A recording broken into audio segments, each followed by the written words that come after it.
Assalamualaikum warahmatullahi wabarakatuh. Selamat sore, salam sejahtera untuk semuanya. Sore ini memang sore yang membahagiakan bagi kita semua, karena perjalanan panjang untuk menerjemahkan satu kata menjadi eksekusi satu kota itu tuntas pada sore hari ini. Satu kata integrasi. Satu kata. Hanya bagaimana satu kata itu terlaksana di seluruh kota. Itu adalah sebuah ikhtiar panjang yang melibatkan begitu banyak orang. Dari mulai penyiapan infrastruktur keras dan stasiun ASEAN ini, juga tempat pemberhentian halte CSW Transjakarta, itu ada infrastruktur fisik yang di tempat ini menjadi simbolnya. Bagaimana kami di DKI membangun MRT, membangun Transjakarta, dan kita bangun sendiri-sendiri, tidak sebagai satu kesatuan. Alhamdulillah bangunan fisik itu sudah tuntas beberapa waktu yang lalu. Rute tersambungkan, ini simbolik tempat ini, karena berbeda dengan pengintegrasian lain yang ketemunya di halte-halte. Kalau ini adalah sebuah effort hebat untuk bisa menyambungkan dua stasiun yang ketika perancangannya tidak dirancang sebagai satu kesatuan. Itu adalah satu ikhtiar luar biasa, itu fisiknya. Yang kedua, integrasi di dalam aspek pengelolaannya. Bagaimana begitu banyak operator yang selama ini bekerja antar operator dengan pelanggan langsung, sekarang operator dengan Pemprov, lalu pelanggan dengan Pemprov diintegrasikan. Pengelolaan itu prosesnya panjang.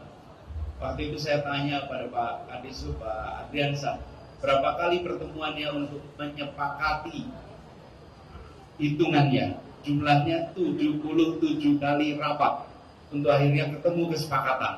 Waktunya lebih dari 6 bulan untuk akhirnya ketemu. Itu adalah penyambungan bagaimana pengelolaan jadi satu. Dan aspek integrasi yang ketiga adalah payment system.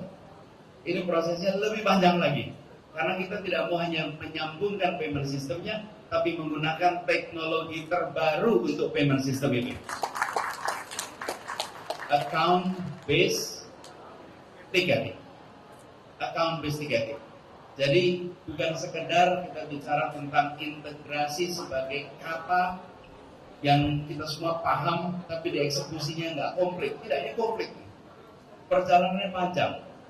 Dan perjalanan panjang itu, sekalian hari ini, mencapai ujungnya secara tidak tanggung.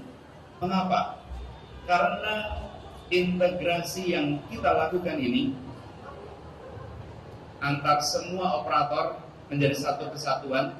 Tadi saya dengar dari Pak Dirut ITJ, Pak Jaklinggo, bahwa ini pertama kali di dunia terjadi integrasi seperti itu. Jadi Pak Kamal daftarkan ini di Guinness Book of Record supaya tercatat di dunia Jakarta kota pertama yang melakukan pengintegrasian sampai sedetail itu. Nah, ditambah lagi di berbagai tempat sistem pembayarannya secara teknis menggunakan kartu, lalu naik kelas menggunakan QR code, menggunakan HP. Nah, Jakarta tidak mau cuma segitu. Jakarta tambah satu lagi, menggunakan face recognition. Lagi-lagi, ini pertama kali baru dilakukan di sini. Nanti tim dari Jaklingko, MRT, Transjakarta pastikan face recognition ini tidak berhenti di satu stasiun. Pastikan face recognition bisa berlaku di semua stasiun yang ada di Jakarta. Prosesnya tidak harus besok, tapi kita menuju ke sana. Supaya apa? Bapak sekalian, ketika kita melakukan perubahan, jangan menengok ke negara lain dan sama dengan mereka. Jangan. Kita menengok ke negara lain dan kita bilang kita harus lebih maju daripada negara lain. Jadi kalau kita menengok ke mereka dan mau sama, nanti pada saat kita berhasil sama, dia udah satu level lagi di atas kita. Karena mereka pun melakukan perbaikan terus-menerus. Itulah sebabnya ketika kita membuat sebuah terobosan, ambil state of the art. Jangan hanya comparative study. Apa state of the art approach yang belum mereka laksanakan dan kita bisa laksanakan. Jadi Bapak sekalian yang saya hormati, hari ini sebuah hari yang sangat membahagiakan dan membanggakan. Karena satu kata bisa dilaksanakan di satu kota, namanya integrasi. Sebuah terobosan yang sekarang kita rasakan. Bapak sekalian, ini juga menandai sebuah pesan tentang continuity and change. Kenapa? Karena membangun public transport itu memerlukan kerja lintas waktu. Tidak bisa dikerjakan satu periode, lintas waktu. Dan MRT, kita ingat sejarahnya, dimulai dari ide ketika Pak Habibie. Dimulai waktu itu. Lalu Pak Gubernur Suryadi terlibat. Lalu kemudian Pak Gubernur Sutioso terlibat. Lalu Pak Foke yang mengusahakan diubahnya undang-undang. Dengan diubahnya undang-undang itu kemudian pembiayaannya bisa dilakukan sama-sama. Penandatanganan pembiayaan semua terjadi di periodenya Pak Foke. Walaupun Pak Foke tidak sempat menyaksikan groundbreaking-nya karena tugas beliau selesai. Kemudian masa Pak Jokowi, groundbreaking dilakukan. Konstruksi berjalan. Pak Jokowi, Pak Basuki, Pak Jarot, lalu di zaman saya masih ada konstruksi dan berujung kepada peresmian satu lane pertama, yaitu jalur MRT fase 1A. Tuntas tuh. Satu rangkaian. Dan sepanjang jalan ada continuity dan ada change. Begitu juga dengan Transjakarta. Transjakarta dimulai ketika Pak Sutioso mulai. Lihat coba berita hari itu. Berita hari-hari pertama Transjakarta diluncurkan. Yang namanya gubernur itu penuh dengan kritik. Alamatnya kritik sekota ini. Bagaimana jalan paling macet di Jakarta diambil jalurnya untuk kendaraan umum. Ketika itu dilakukan, kita semua orang belajar sejarah. Jangan pernah takut tentang apa yang ditulis hari ini, tapi perhatikan apa yang ditulis masa depan oleh para sejarawan. Jangan takut. Yang ditulis hari ini mencerminkan potret hari ini. Yang ditulis sejarawan mencerminkan potret lintas waktu. Sebuah perubahan membutuhkan waktu untuk pembuktian. Waktu membuktikan atas kebenaran sebuah langkah. Nah, ini semua hari ini kita lengkapkan. Karena kemarin kita sejarah sendiri. Hari ini dituntaskan bahwa kerja panjang, terobosan-terobosan yang dilakukan selama beberapa tahun ini, 5 tahun ini kita lakukan namanya pengintegrasian.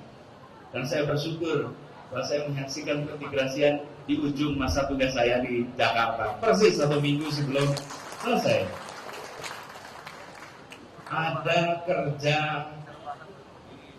hard engineering yang itu membutuhkan kerja para insinyur yang luar biasa.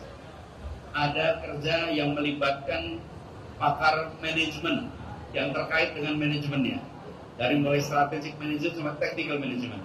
Ada kerja yang melibatkan para ahli keuangan yang memastikan ini sinkron dan masuk hitungannya. Lalu ada pekerjaan para akuntan yang memastikan ini berjalan semuanya dengan baik dan benar. Betapa lintas profesi terlibat dalam sebuah proyek ini. Jadi Bapak sekalian, di balik satu kata ada ribuan orang yang bekerja. Di balik sebuah ide ada ribuan orang yang mengeksekusi. Dan alhamdulillah proyek panjang ini hari ini menemui akhirnya. Untuk siapa ini semua dikerjakan? Untuk warga Jakarta. Kita menginginkan warga Jakarta merasakan transportasi umum yang nyaman, yang terjangkau. Terjangkau harganya, terjangkau jaraknya. Dari tempat akan berangkat menuju tempat tujuan akhir, keterjangkauan itu sampai. Dan ketika ini kita kerjakan di masyarakat Jakarta secara jangka panjang, kita akan membuat kota kita kompetitif secara global. Mengapa kompetitif secara global? Ibu sekalian, jangan tempatkan Jakarta sebagai kota dengan perbandingan kota-kota lain di Indonesia. Bandingkan Jakarta dengan kota-kota besar lainnya di Asia Tenggara, di Asia, dan mungkin pada belahan dunia. Mengapa ini kita harus lakukan seperti ini? Begini Bu sekalian, Jakarta akan menjadi pusat perekonomian Indonesia. Sudah, kita berharap makin kuat. Kita membutuhkan kegiatan perekonomian yang berjalan efisien, efektif. Itu sebabnya mengapa kendaraan umum jadi penting. Karena kendaraan umum memberikan kepastian. Kendaraan umum bukan menghilangkan kemacetan, tapi kendaraan umum memberikan kepastian waktu, kepastian biaya, dan kenyamanan dalam perjalanan. Itulah kendaraan umum. Kota Tokyo yang kendaraan umumnya sudah sangat maju, kalau ditanya tingkat kemacetannya, dia tingkat kemacetannya nomor 17 di dunia. Lebih macet daripada kita. Tapi kalau lihat transportasi umumnya sangat maju. Tetapi mereka yang menggunakan kendaraan umum, dia tahu persis dari titik A ke titik B berapa lama jaraknya. Yang kedua, tahu berapa besar biayanya. Yang ketiga, banyak yang bisa dikerjakan sepanjang jalan. Sama dengan naik MRT fase 1A ini.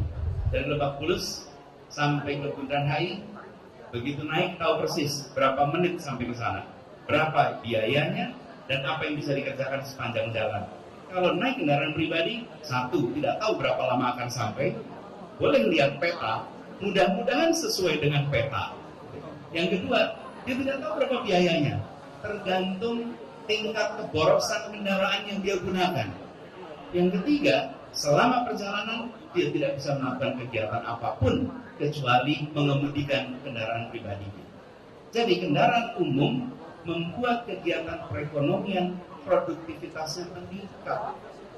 Produktivitas meningkat, itulah sebabnya mengapa sebuah kota global yang mengandalkan aktivitas bisnis membutuhkan transportasi umum yang masif, yang maju, yang membuat seluruh kegiatan mobilitas penduduk terfasilitasi.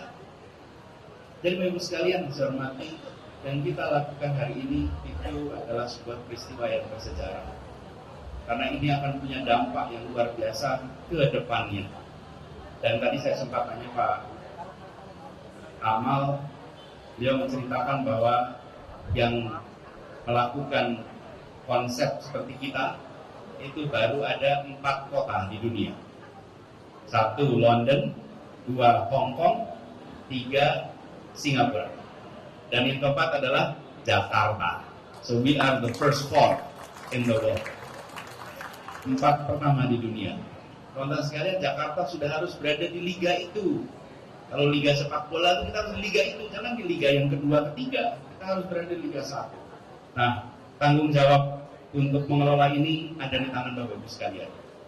Dan saya ingin berpesan kepada semua, jangan tempatkan alat transportasi umum ini semata-mata soal memindahkan badan penduduk dari satu tempat ke tempat lain. Please don't. Semua yang mulai ini saya kutip. Ini adalah alat pembentuk kebiasaan. Kebiasaan itu dibentuk dari tempat ini. Kebiasaan tepat waktu dilakukan di sini. Kebiasaan tertib dilakukan di sini. Kebiasaan mengelola sisa, belum tentu sampah, sisa dipegang sendiri. Bagaimana di seluruh fasilitas kita tidak ada tempat sampah. Begitu banyak kebiasaan masyarakat modern dibentuk lewat alat transportasi. Jadi saya minta dalam rapat-rapat, semua rapat-rapat tentang perubahan, tentang kebaruan yang dilakukan di transportasi umum, perhitungkan pengaruh sosiologinya. Bukan hanya soal manajemen lalu lintas penumpang, bukan soal praktis manajemen teknis pelaksanaan di lapangan. Perhatikan perilaku apa yang akan terbentuk. Kalau di dalam kajian ilmu sosial itu namanya new institutionalism. Bagaimana institusi dibuat untuk mengubah perilaku, dan itu harus terjadi di tempat ini. Lalu apalagi yang kita penting, Bapak sekalian, Jakarta adalah kota yang penduduknya luar biasa bervariasi. Semua unsur di Republik ini terwakili, semua unsur. Dan alat transportasi umum di Jakarta adalah equalizer, pemberi perasaan kesetaraan. Karena di kendaraan umum itulah kita merasa setara, tidak ada perbedaan. Sama seperti kalau kita masuk ke rumah ibadah. Masuk rumah ibadah itu tidak ada pangkat tinggi rendah, semua bisa duduk di paling depan, semua bisa, kalau masjid sok paling depan, tidak ada itu pangkat jabatan. Nah, kita ingin kendaraan umum di Jakarta menjadi fasilitator integrasi sosial masyarakat, lintas apapun juga, sehingga kalau naik kendaraan umum kita akan merasa setara. Dan mudah-mudahan kalau begitu nanti misalnya di MRT sendiri atau di Jaklingko di Transjakarta, antara direksi dengan office boy kendaraannya sama. Tapi ketika kita pakai kendaraan pribadi pasti beda. Yang CEO, yang direktur pakai kendaraannya X, yang office boy kendaraannya Y. Gapnya luas sekali dan tidak pernah ketemu di jalan. Tidak ada pertemuan di jalan antar gap itu. Tapi begitu ada kendaraan umum, maka kendaraan umum menjadi pemersatu perasaan kesetaraan. Jadi Bapak Ibu sekalian, saya titip pada semuanya, ke depan change akan terus dilakukan. Dan teruslah membuat change. Teruslah membuat masalah. Teruslah membuat masalah. Titip, teruslah membuat masalah. Masalah itu apa? Tinggikan ekspektasi. Tinggikan harapan. Sehingga kenyataan menjadi masalah. Selisihnya jadi masalah. Makin tinggi harapan kita, makin muncul masalah baru. Jangan berhenti melakukan inovasi. Jangan berhenti melakukan perbandingan. Dan bila ada yang melakukan terobosan terbaru, cek bisakah kita melampaui terobosan itu. Jadi kita tidak boleh berada di zona nyaman bahwa hari ini kita sudah lompat melakukan integrasi. The business is over. No, this is just a new beginning. Ini hanyalah awalan yang baru bagi kita semua. Dan saya berharap yang tadi saya sampaikan terkait dengan perubahan perilaku di masyarakat, termasuk perilaku kepercayaan pada teknologi. Terus sekalian, mempercayai teknologi ini penting, karena kita akan selalu hidup dalam ekosistem dengan teknologi. Dan ketika kita menggunakan kartu, kita menggunakan QR code HP, lalu kita menggunakan face recognition, itu level trust terhadap sistem meningkat. Yang kartu dibandingkan yang QR code dibandingkan dengan facial recognition. Begitu sampai facial recognition, dan itu biasa bisa disebut you have complete trust to the system. Complete trust to the system. Dan membiasakan orang untuk terbiasa memiliki kepercayaan pada teknologi. Di sisi lain, jaga seluruh data itu dengan baik, sehingga masyarakat merasa tenang ketika menggunakan semua fasilitas-fasilitas yang ada di sini.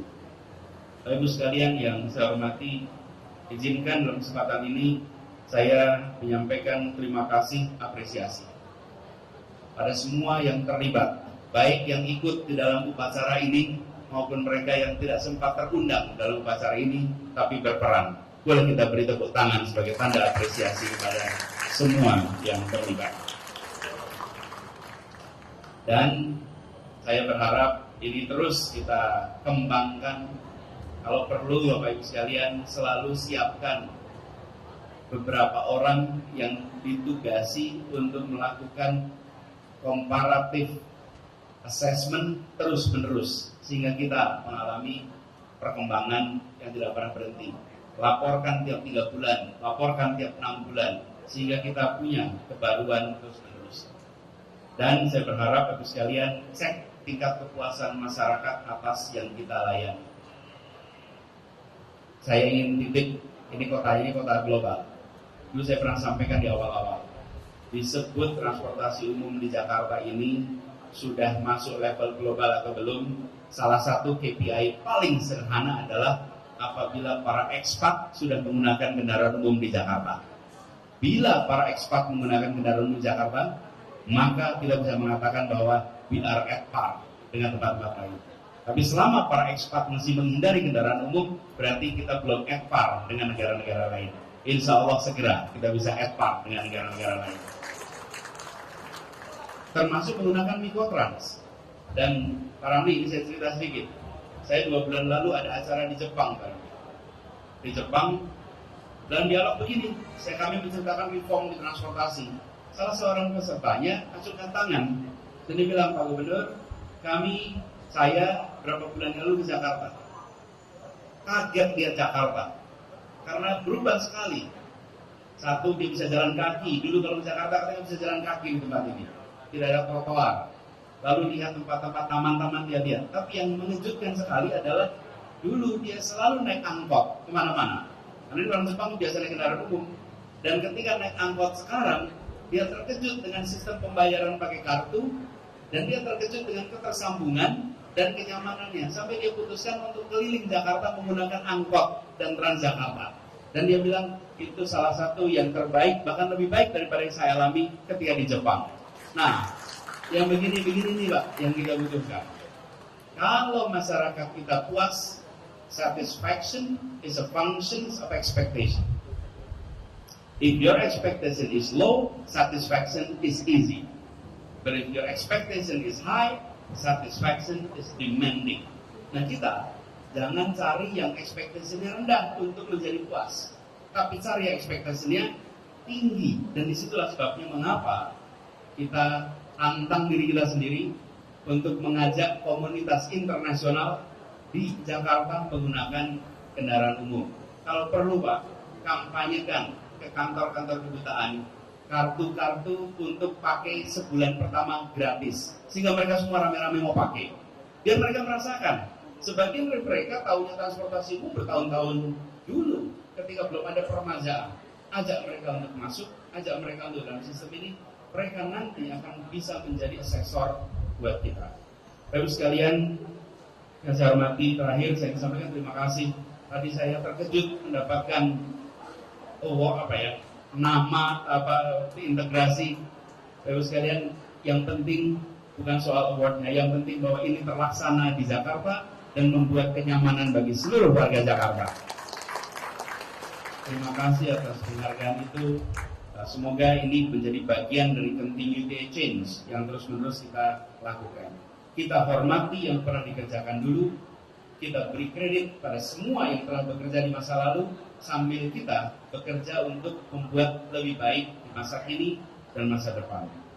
Izinkan saya mengakhiri sambutan kami pada sore hari ini dengan secara resmi meluncurkan implementasi tarif integrasi Jaklingko ini.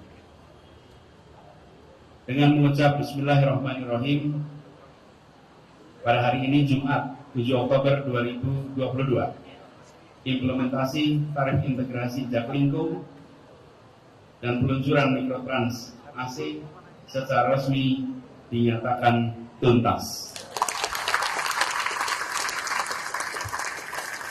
Terima kasih, kurang lebih mohon dimaafkan. Assalamualaikum warahmatullahi wabarakatuh.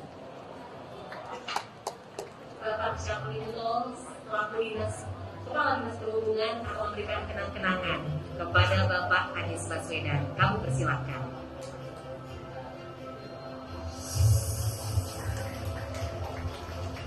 Kami persilakan juga untuk dapat mengabadikan momen yang sangat spesial. Dan hari ini juga Bapak Anies Baswedan menjadi Bapak Integrasi Transportasi Jakarta.